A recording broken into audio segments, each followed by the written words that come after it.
হে guys, আসসালামু আলাইকুম। Come to my channel funny বিনোদন মিডিয়া। তো আজকের ব্লগটা আপনাদের দেখাচ্ছি, মানে ফানি বিনোদন মিডিয়ার পুরো টিম আমরা এখানে আছি। তো আজকের ব্লগটা আপনাদেরকে দেখাতে চলছি আমাদের মাগুরা জেলা শ্রীপুর থানার, মানে শ্রীপুর থানার ভিতর দাঁড়িয়াপুর একটা গ্রাম, সেই গ্রামের আর কি পুরানো, মানে অনেক পুরাতন একটা হাসপাতাল। তো অবশ্যই আমার চ্যানেলটিকে সাবস্ক্রাইব করে দেবেন আর আমাদের পাশে থাকবেন, বেল আইকন অন করে দেবেন। আর কিছু দরকার নেই। Tata, bye bye, see you. আমাদের পেটলা বলছে আসসালামু আলাইকুম। তো গাইস, আমরা এগিয়ে যাচ্ছি আমাদের সেই হাসপাতালের দিকে। তো দেখুন হাসপাতালের ভিতরের ভিউটা কত সুন্দর, আপনারা দেখতেই পাচ্ছেন কত সুন্দর ভিউ। আমরা আস্তে আস্তে এগিয়ে যাচ্ছি, আপনারা আমাদের সাথে থাকুন।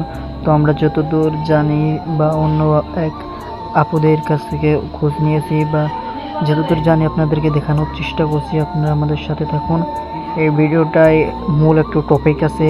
আসলে আমরা যখন ভিতরে ঢুকি, হাসপাতালের ভিতরে ঢুকি, তখন বিশাল বড় একটা সাপ দেখতে পাই। তো আপনাদেরকে দেখানোর চেষ্টা করবো ইনশাল্লাহ, আপনাদেরকে ভিডিওর ভিতরে দেখানোর চেষ্টা করবো সাপটিকে। গ্যাস, আমরা আস্তে আস্তে এগিয়ে যাচ্ছি হাসপাতালের দিকে। দেখতেই পাচ্ছেন কি সুন্দর পরিবেশ, কিন্তু আসলে আপনাদের যেখানে নিয়ে যাব সেইখানের এটা আসলে ভিউটা অনেক ভয়াবহ। তো আমাদের সাথে চলুন, আমাদের সাথে থাকুন। আর এই হাসপাতালে অনেক পুরাতন রেকর্ড বা অনেক ঐতিহাসিক ঘটনা আছে। তো আমরা আপনাদের সামনে তুলে ধরার চেষ্টা করছি। এই দেখুন, এই হলো আমাদের হাসপাতালের বাগান গেট। তো যেহেতু ক্যামেরা আপনার মানে ক্যামেরাটা সেরকম প্রসেসরের না, যার কারণে আর কি আপনার ভিডিওটা ভালো করে ধারণ করতে পারছি না আমরা। তারপর আপনাদেরকে দেখানোর চেষ্টা করছি।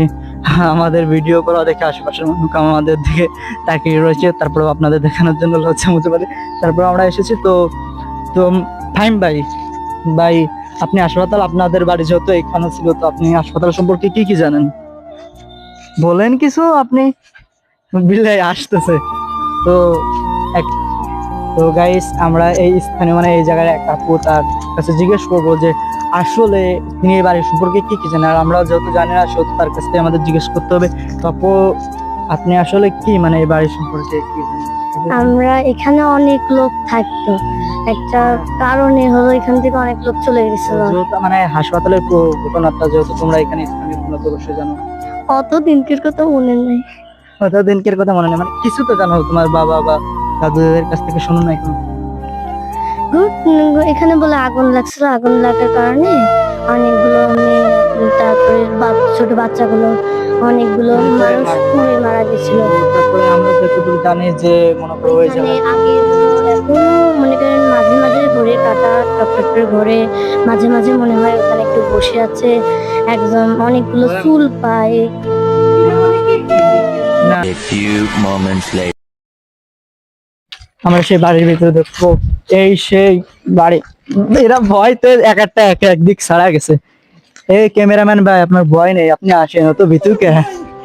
তো গাইস, এই দেখেন ভাই, একটু দেখান। দেখছেন ভাই কি ভয়াবহ পরিবেশ। এই দেখেন গাইস, কি ভয়ঙ্কর, কি ভয়াবহ অবস্থা। এই যে আমাদের মারুফ ভাই, দেখেন ভয়তে তার মুখ শুকিয়ে গেছে। কি ভয়ঙ্কর রে ভাই, রে ভাই। ক্যামেরাম্যান ভাই, আপনার হাত কাঁপে কে থরথর করে ভয়তে? এই দেখেন গাইস, আমাদের ক্যামেরাম্যান ভাই ভয়তেই কাঁপছে। কি ভয়ঙ্কর অবস্থা। চলুন গাইস, আমরা আপনাদের ভিতরের দৃশ্যটা দেখাই।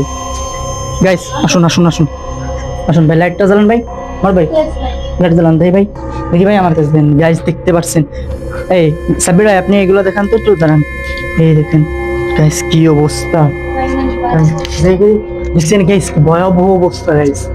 হায় আল্লাহ, আল্লাহ। দেখি দেখি ভাই, দেখি এটা দেন ভাই, দাঁড়ান।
গাইস এই জায়গা আমরা ভাবতে পারি না যে এই জায়গাটা সাপ আছে। আপনারা আস্তে আস্তে ওই লাল ডটের দিকে দেখেন, ওই দেখেন ওই দেখেন ওই যে সাপ, ওই যে সাপ।